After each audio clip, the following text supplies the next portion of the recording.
Hello guys, பெண்கள் எல்லாருக்கும் happy women's day. வீட்டில் நுரையீரல் வாங்கிட்டு வந்தாங்க. டேப் வாட்டரில் தண்ணி விட்டோம் அப்படின்னாக்கா பலூன் மாதிரி நல்லா சூப்பராக ஊதி வரும். 3 to 4 டைம்ஸ் நல்லா அலசி எடுத்துக்கிட்டேன்.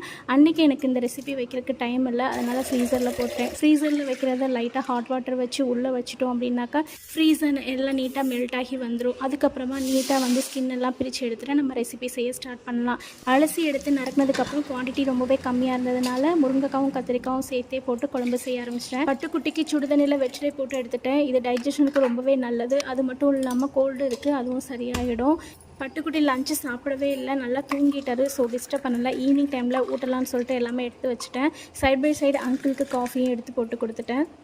கொஞ்ச நேரம் வெற்றிலையே சுடுதண்ணில் போட்டால் போதும், நல்லா கஷாயம் மாதிரி ரெடி ஆகிடும். நான் வெற்றிலை, ஓமவல்லி இந்த மாதிரி மாற்றி மாற்றி அவருக்கு கொடுத்துட்டே இருப்பேன். ஏன்னா சளி தொந்தரவு இருக்கக்கூடாதுன்னு சொல்லிட்டு வாங்கி வந்த ரேஷன்ஸ் எல்லாம் ஃபில் பண்ண வேண்டியது ஃபில் பண்ணி எடுத்துக்கிட்டேன். வாழ்க வளமுடன்.